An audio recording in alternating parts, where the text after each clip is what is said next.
Bakunzi ba Master TV1 twongeye kubasuhuza aho muherereye ku migabane y'isi itandukanye. Uyu munsi ni tariki 17 z'ukwezi kwa karindwi umwaka wa 2025. Imirwano ikomeye umunsi wa none yabereye mu gice ca za Rurambo. Reka tuze kubagezaho amakuru kuntu imirwano yatangiye ndetse uko yaje kugenda kose. Nimba uri musha turagusaba gukora subscribe ndetse no gukora share kugira ngo muzomubasha kubona amakuru yacu ku gihe. Reka tubumvishe umuntu uri ku rugamba cyangwa se muri bice bya za Rurambo atubwire amakuru ko ikintu cagenze ku kindi kuko yakomeje kuzohereza muri audio yiwe ngani muzumve mwijwi ryiwe. Reka mbanze mwaramutse abandi ni mwiriwe, twebwe aho duherereye ni mwaramutse.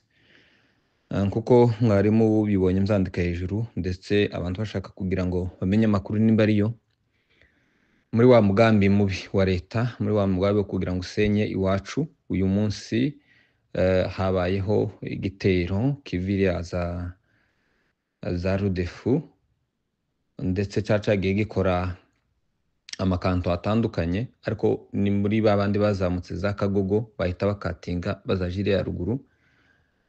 Kuko bamwe bari za Ruhuha. Uyu munsi batubwiye kuko bateye baciye inzira zitatu ku bantu bazi hari Gahororo, bamanutse iranzira ya Bineke, bamanuka inzira ya Nyankware ndetse bacana hariya kuwa Mugabo, niho bateye baturutse.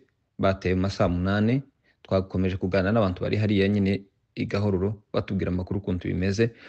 Naho abantu baturutse za Gatobwe bambwiye kuko bataratera ariko nabo bazamutse ndetse bazambwira ngo benshi bari hariya mu Kibyutsa. Ayo niyo makuru dufite kuva hari Gahororo. Twese dufatikanye gusengera iwacu imigabo n'imigambi y'abanze kugira ngo ntikagere kujo bifuza. Murakoze cyane bose, ndizera kuko niwe warubimbajije uko nuko nguko bimeze. Ayo niyo makuru baduhaye.